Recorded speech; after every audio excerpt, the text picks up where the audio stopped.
Hey guys, this is Corey Nicole from Where is the Buzz TV, and I'm here with Uyoata Udi from Wu-Tang and American Saga. How are you today? I'm doing great. I'm giving you a little bit more lighting so you can actually see me. You know, this black is beautiful, so we gotta let it Black is shine. beautiful, yes. Yes, I definitely agree with you 100%. So just tell us about your day so far. Like, what all have you done? Like, anything interesting? Today I woke up and got to work. I'm at the desk and working and looking at auditions, reviewing different scripts, and going through tweets about the show Mm-hmm. that people are going crazy about. Yes. It's like it's so great to get great feedback from the show and everything because we work so hard. We do. We put in a lot of time and a lot of um, a lot of ideas and thoughts and choices go into the process. It goes into what you see, and so a lot of you were just waiting to hear people's feedback or see how people receive the show. But yeah, that's what I've been doing, working. Got me working day and night. I loved I loved season one. I have been watched it like all in one setting. So I couldn't wait for season two to officially drop. And now that it has, how did you celebrate the premiere of the second season? I actually just had a premiere party, Mm. and it was my family, my close friends, the people that were with me that really, um, man, it's thinking about them. I'm just so humble. I'm like, wow, I have like love around me, and it's people that have been in my life, but instrumental in my life, very um, useful and helpful and loving and kind. So I celebrated with them, and we all came together and had a blast. We went to this rooftop, I had a pool, I had a bartender, I had the drinks going, we You had had music. Yeah, everything. I had everything. We did it big. We do it big. That's what it is. So yeah, it was awesome. Okay, so what do you think about the history of the 90s New York hip hop group like the Wu-Tang Clan? And have you had the opportunity to meet with the real Inspectah Deck? I think that the Wu-Tang group is an iconic group that speaks to all generations, speaks to all groups of people, ethnic groups. And I haven't had a chance to meet Inspectah Deck just yet. However, I'm excited and thrilled for when that day does happen. But I did get a chance to speak to him over the phone. And my God, talk about insight, getting gems and jewels, like it was definitely a an experience that I don't think many people get. And um, I'd like to say that it's not only me, it's like a lot of people don't really have that opportunity to speak to Deck. So Mhm. I was thrilled and I felt really honored and blessed to be um, able to speak to him. What would you say was the most like memorable takeaway that you took away from that conversation with him? Like a piece of advice that he gave you? To empower myself. Mm. He said, I asked him a question. I said, if you were to talk to your younger self, what is it that you would say to your younger self? And he said, I would tell my younger self to empower yourself. And I've taken that with me throughout my entire career life, moving forward. And that Mhm. was something that really struck a positive chord in me. What is it like working with, Bobby Diggs, Sadiq Saunderson, and Dave East, like on the show? Energy, nothing but energy. It's great energy. They are talented young Black men that are interested in pushing the envelope, being their best self, their greatest self. And I've really had an awesome time working Mhm. with them.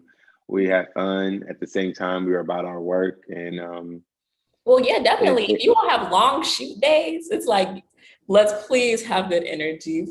right, Please. right, and that's what it is. There's a certain bond that Mhm. I believe. Shout out to Kim Coleman, who was the casting director, and she really hit it on the nail when she put together this cast because there's a certain connection, a mutual understanding, comedy, love, underlying tone that we all sort of have.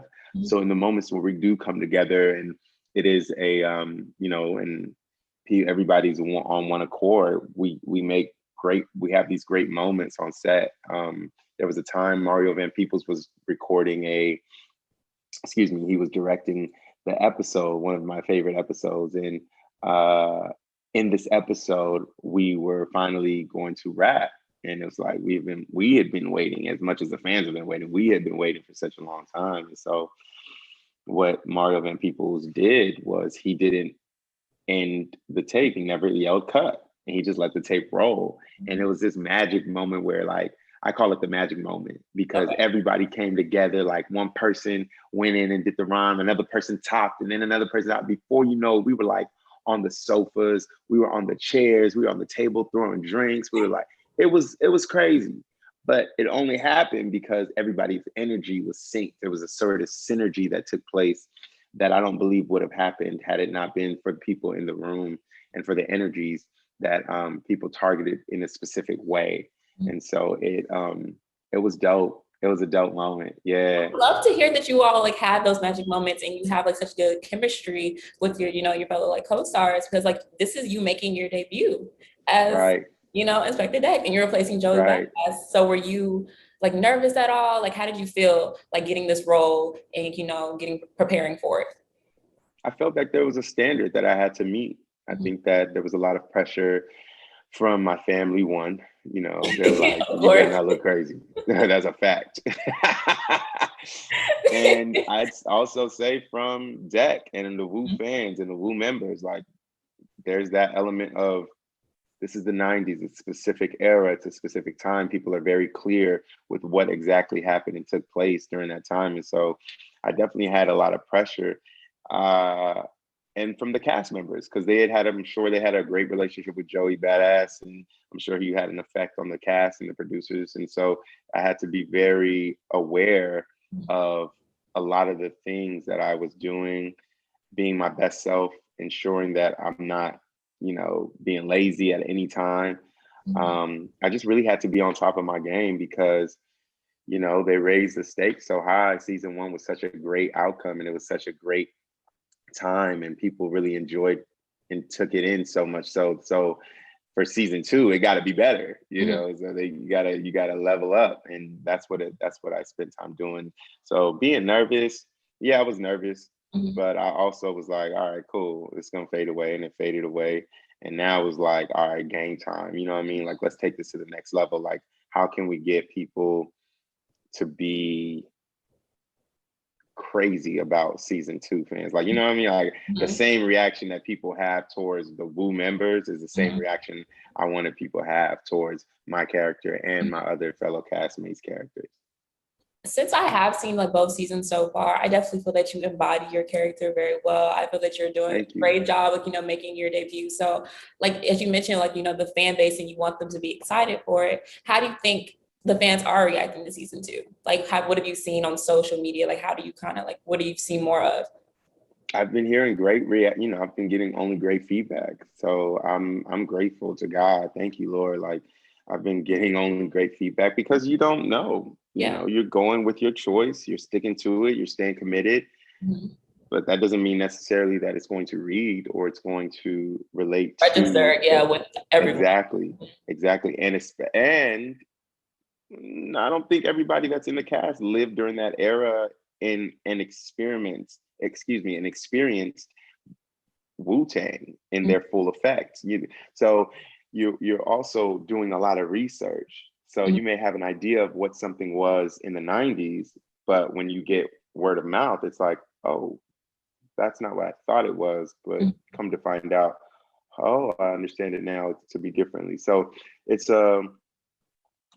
yeah, fans, it's interesting. You're getting two different, and I was telling RZA, like, it's interesting because I'm seeing Ashton play RZA, but then I'm literally seeing RZA on set at times, or, if he's asking us to come to a meeting, like, I'm seeing RZA himself. So it's like, it's this dual, it's like, dang, that's crazy. Like, I'm reading about his like upbringing just coming up in the game. And he's like right here. Exactly. So it's weird. It's a weird thing, but it does add to the perspective of those that were of that time and that really experienced that era, because they're watching the show.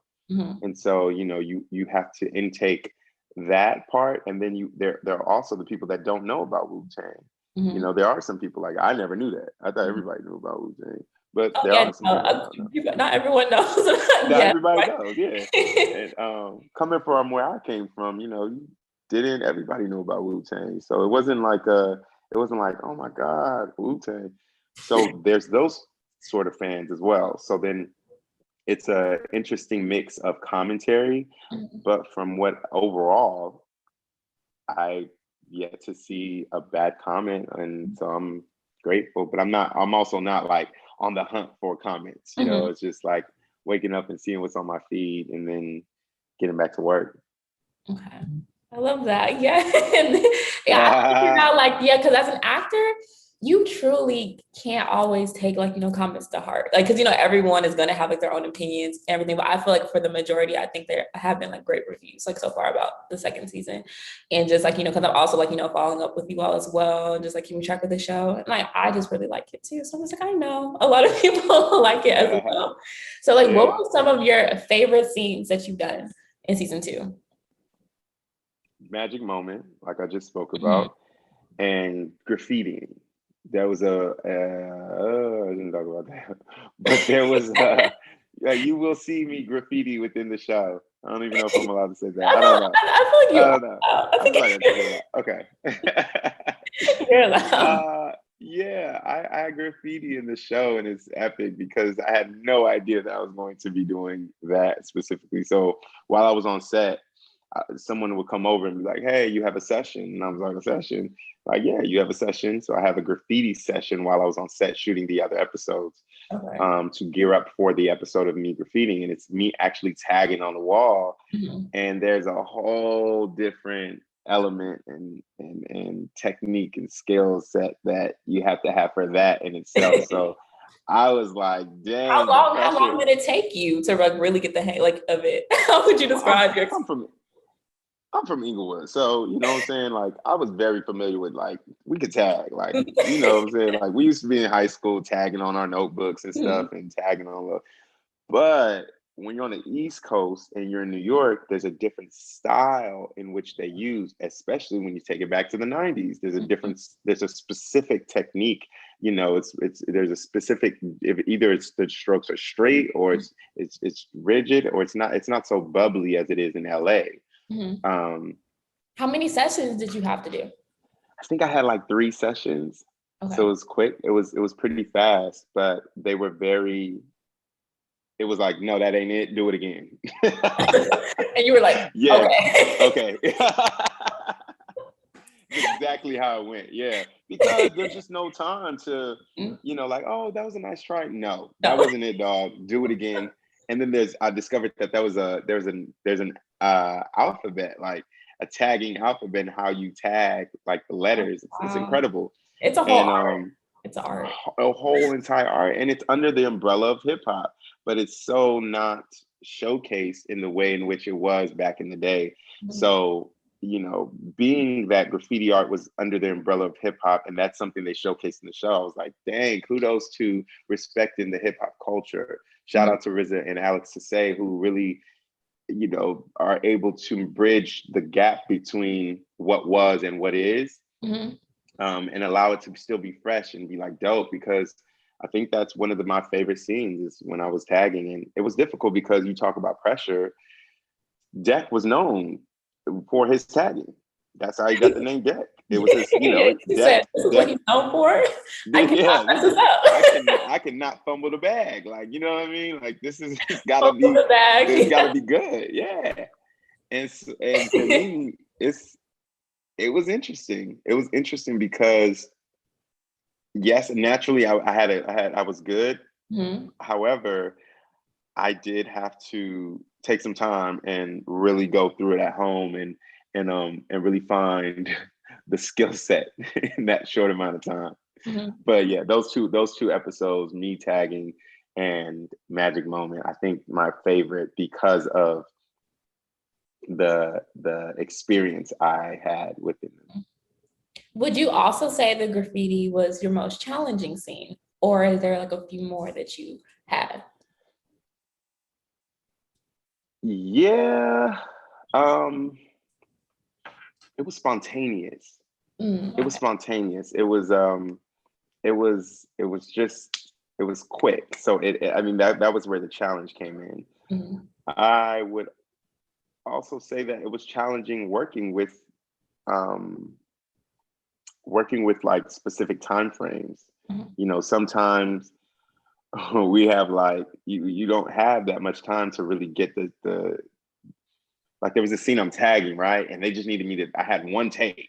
So I had one time to do it. Like there was not another take. I couldn't do it again. And I was tagging this big, I'm doing this huge mural. And I guess it's not a mural, but whatever. We're gonna make it bigger. But I Yeah, was tagging it. it's challenging. So yes, it's a mural. We're gonna Yeah, it's a call it. mural to me. Exactly. We're gonna call it a mural. And I'm tagging, and they're like, dude, the director comes over to me like, you got one take, dog. Like, you cannot mess this up. And in other words, he was saying, you can't fuck this up, you Yeah. know? And so I was like, okay. I was like, all right, cool. And so I did it, and everybody at the end was like, you killed it. Yes, let's go, let's Yes. go. And so it was exciting, Yes. so that's what I'm saying. So Mhm. in respect to challenge, Mhm. it's the time frames, it's the spontaneous, like it has to be now. Um, that's what's challenging more so than anything. But overall, it was a blast. So what do you feel that fans will learn more of about your character during the season? Like as Inspectah Deck as like a whole. The arc of Deck, him coming out of the streets to switch up and be this musical icon that he is. How did you wonder, how did these guys even get to where they are? And Mhm. specifically Deck, speaking to him was epic because he spoke to him. Not it wasn't like his it wasn't like he wasn't really it wasn't his mission to be this huge icon that he is. Mhm. It really did just happen. And I think that that's what I'm excited for fans to really discover and unpack when it comes to Deck's story, because it allows for people who don't know Deck and for people who do know Deck, because it allows for them to get the truth, Mhm. or as close to the truth as possible. I'll say that because this is TV still. Mhm. And yeah, I think that that's what a lot of people will get from it, and I hope they do get that from the season. Uh, but yeah, overall, that's what I would say, that is the key elements to see, and then the unity. How Deck really, why is Deck? People think of Deck in so many different ways, but it could be. Most people have different stories. Like I was asking people where the name Deck came from before I spoke to Deck, Mhm. and I heard 1,800 different stories. It's like, And then you I talked to, you're like, I no, t- that's not it. yeah, and I finally talked to Deck, and he was like, "Nah, dog, it was just a tagging name when I was tagging in the street." I was like, "You gotta be like," I was like, "Dog, this is what I What are heard in the some of the street." stories? Like, what are some of the stories you had heard about his name? Like, Oh, Deck, yo, Deck, man, Deck got his name because a dude came up from Deck try to cop him for his shit, and next thing you know, Deck decked him in the face. It's like, oh, word, that's how he got his name. Dang. And Deck is like, no. nah, dog, that ain't it. But I love that he didn't even cap. He was not capping. He was like, I'm no, that's actually not. He has Deck is nothing to no prove. He's cap. like, I'm not even trying to go with the false story. Like, that's not. Yeah, and that's what I learned. And I mean, I'm still unpacking Deck in itself because there's so much to unpack. Uh, but yeah, Deck is not about cap at all. Deck Mhm. is not a cap. No cap Deck. That's if you want to say that and it's a beautiful thing because the it's so rare to see people being so honest, raw, truthful, and I think that is a representation of the Wu in general. Period. Like it's very forward, very truthful, very honest, and that's how Deck is, and that's what he. In unpacking him and unpacking the storyline and the scripts, I've realized that I've come to that understanding. Like everything is very truthful. It's very honest. It's not no bullshit. If Mhm. you want to say it like that.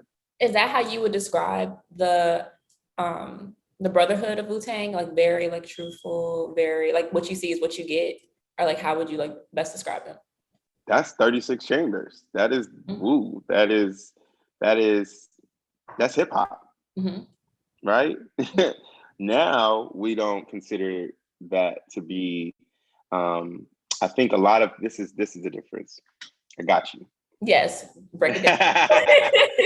A lot of the people, a lot of the artists of today, Mhm, most of the artists of today, do not allow their reality to reflect their music, mhm. or vice versa, their music to reflect their reality. A lot of it is cap. It's a lot of artists that aren't really talking, saying anything. So the beauty of Wu-Tang was they are talking about the things they are actually experiencing in life that Mhm, connect to most people around the world. mhm. And so that's what stands out is their truth, the honesty, the rawness of it, which is why I love 36 Chambers. It's so difficult to choose because it spoke to two different specific things. It's like if you come in at somebody raw, like no, you have to ask yourself how often, and this question came up to me a lot as I was doing a lot of research, how often are we our truest self? Mhm. How often are we in our truest form without any judgment or feeling as though we are ashamed? How often are we our real true self? And it's rare. It's rare. A lot of things are made up. We got to get done up. We got to do it right so it could be a certain kind of way. But what about the truth? Which Because a lot then of when people you do understand, not want to show. they No. don't want to show that. So how beautiful is it to see a story of Black men in Mhm. America during the 90s telling and sharing stories of their truth? A lot of Black men don't even have the space to speak about their emotions, their feelings, They their don't. pain, their struggle. And so we don't give space to the Black man in America for that specific reason. Um, so it's beautiful when you have something to listen to that reflects your pain, struggle, and feelings. You can tap into it, and then you can meditate on it. So that way, it's not bottled up in you. It's therapeutic. The creative expression is therapeutic. Exactly. And for me, yes, it's towards, because they're Black men, it speaks to the Black man's in America experience, the Black experience, I guess, Black men and women.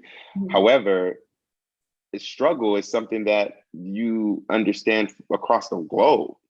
Asians, Dominicans, Puerto Ricans, everybody understands struggle. There's no one who hasn't been through a struggle and that couldn't relate to what it is they're saying. And so that's why it's so poetic, Mhm. because it's a sort of a live form of words. It like comes off the page, off the script. It is not just rhymes, not just music. It's like it becomes like your therapist. Like Mhm. you like, dang. I think when I listen to um definitely when I listened to Cream, I was like, wow, there's a lot of not only truth, but there's a lot of things I connect to. There's a lot of things that I'm Nigerian. So my Mhm. my cousins are calling me like, yo, Cream are you doing this? What are you doing? Because that's where that's what, that's exactly how I felt. Mhm. And they're in Nigeria. So if they're feeling how Deck was feeling back in the 90s, and he's reaching and touching somebody in Asia or Nigeria, or that's Global. it's global, it's iconic. So it it definitely speaks to a lot of the things that people go through in life on a day-to-day basis. And I think that it's beautiful. I love that you touched on the difference between the generations of music and their creative like expressions, because back then it was like actual like projects. These were albums. This was real music. And now we have a lot of, things that lack substance that are put out. They're very like poppy, just like one little hits just to like, keep them relevant. So how would you, or what would, like, who would you say are the top like five artists or like rap groups or like all time in your opinion? It can be from Oh, any of, generation. of all time. Mhm. Top five, if you have top five Dang. or top three. Okay, fella for sure. Okay. Wait, hip hop only? No, you What can we do doing? it. It could be any genre. Oh, okay. So Fela, um, oh wait, you said groups. You could say it could be artists or groups Okay. or Fela, companies. okay. Wu-Tang, Kendrick Lamar, Outkast. Mhm. Mm, That's a first for Outkast. word. Hmm. They did a lot for the culture, and they're not giving their proper respect. You said They I did a lot for the value culture. them. You said what? You said you value them. You value them. Yeah, You're for just like, I'm sure, putting them for on. sure. Yeah, for sure. That's a tough one. I mean, yeah, I could say um I need one more. WizKid Was good.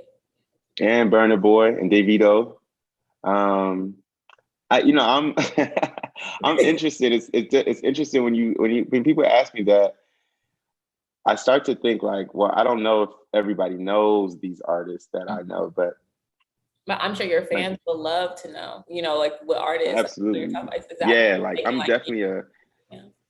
I'm an Afro beats like head. Like I was like, it was just Burna Boy and Wizkid, like and Davido flavor techno. Like shout out to the Afro beats community. I mean, they're putting on for the culture. Any artist that really put on for the culture, I guess I vibe with them. I I have definitely to vibe with them. ask, you said Wu-Tang. So is that because, you were portraying them and like you learned more about their music, or was Wu-Tang like always one of your favorites? Well, like I said, if anybody that puts on for the culture, I think I find a liking to them because they have meaning behind their music. And I think now that I don't know that I wasn't listening in depth the Mhm. way used to back in the day when I was listening to them early growing up. I discovered a lot and a newfound appreciation for them. So it's the in-depth listening that moves me to really want to put them on my list and highlight them because yeah, now that I'm listening, I'm like, oh dang, this still slaps. This like clan in the front, let your feet stomp. That still hits for me. Mhm. I was listening to Only Built for Cuban Links, still hits. Um, yeah, so just in depth listening allows me to really uh, understand that they're a group that changed the culture, changed the wave, and they're talking about something. Any artist that really speaks to something, I vibe with. However, I Okay. still, I ain't gonna lie, I vibe with Boosie. Like I vibe with Young Yeah. Dolph. Like there's still that element of me that's like, Yeah. mm. I love that you're just honest though. You're just like, I like it. Yeah, like I vibe with them too. However, I enjoy, and I respect, and I would put certain people at my top list, and most my top list would consist of any artist, group, individual that puts on for something that is speaking towards something that is changing the narrative, changing the cause, or speaking their truth. Every artist from you can, and I can relate. Sometimes I relate Fela to Wu-Tang all the time in interviews. I'm like, yo, the beauty of Fela was he coined the phrase "music is the weapon." In coining that phrase, I can understand that, wow, look at what I'm doing now, a project based off of music that speaks to the government, political issues, struggles, blackness, being black in America, beauty, women, Pain. men, like Yeah. it's the weapon. They're using their music as a weapon. Sometimes they use it for mass destruction, and sometimes they use it for love, peace. It goes and it intertwines, but that is they're linked and they're related, and that's why my top list consists of those artists and individuals. But then again, this could all like I could have other artists too that I'm like, oh dang, I should have said. Well, I'm probably gonna end this interview and be like, And you'll be dang, like, I oh, it's forgot. okay. Yeah. Okay, so I know that you said that you have been kind of like checking your social media just to kind of see like what people may be saying. So, what would be the best way for fans to interact and reach you? If they're watching this and they're just like, how can Udi I taking notice over. me? Yeah. It's way bigger than me. Look me up, find me. Mhm. Instagram, Twitter, Udi taking over, UDITAKENOVER. That's where I'll be at. What is, what is something you feel like your fans don't know about you? Like that this is like an exclusive little insight. I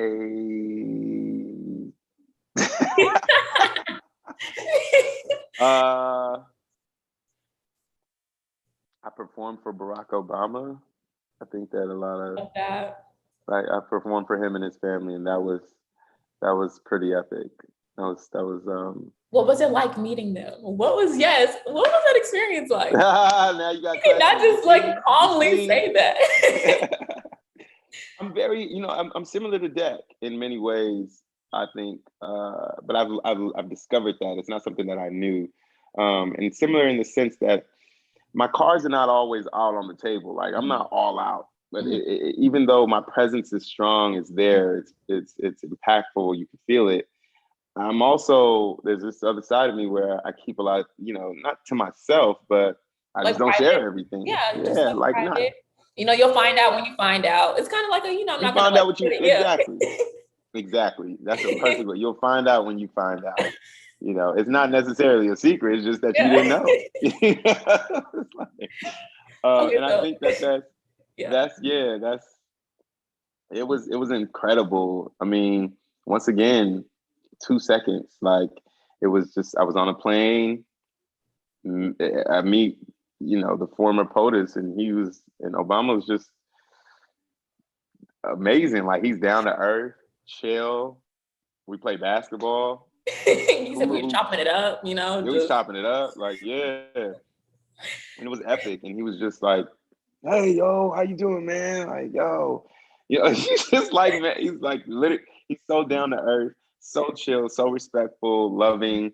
His family is loving, and they're really, there's not like fabricated story or So they're what you really see like is what you who get. they They're see. really like. Exactly. Love those Exactly. And I respected it so much. And it was such an honor. But I lost my camera. I lost my How did camera. you lose your camera? Oh my gosh. It was the worst, man. I was coming from DC. I left. I was coming from DC, going back to LA. Next thing you know, I couldn't find my camera. And so it hit me. I was like, dang, I think I left it on my seat. I had an open seat next to me. And I left it on my open seat. But as I was leaving, I guess I forgot, and I'm not forgetful at all, but dang, that was one thing I definitely did not want to forget. But the memory lives forever, so I can't dwell on. And I'm pretty sure, So, you'll meet him, you'll see him again, meet them all again. yeah, I'm down for that. I'm sure. But the funny thing is, my brother got a photo, so I was, so we always trying to like my brother had a picture with him, and so he sends it out to the family, like, oh yeah, I was with Obama. Oh yeah, I have proof. This is my photo. Exactly. Like I didn't have the proof. Like, what do you mean? Okay. So I definitely need to get that. So Obama, if you listen, If you're I need to get Obama. it's gonna get one more photo for the family, I'm sure he would make arrangements for that. I think he would. Right. No, thank you so much for joining us. It was such a pleasure to interview you. Is there anything you would love to say to your fans before we end this interview? So check out Wu-Tang season 2, baby. Inspectah Deck. We out here. We killing it. It's a new season. Some bomb episodes. We're about to get into some heated rhymes and performances. You're in store for a treat. Yes, thank you so much again for joining us. I'm Corey Nicole from Where is the Buzz TV, and catch you all next time. Where is the buzz? Oh, yeah. Where is the buzz? You said was mine, oh, mine.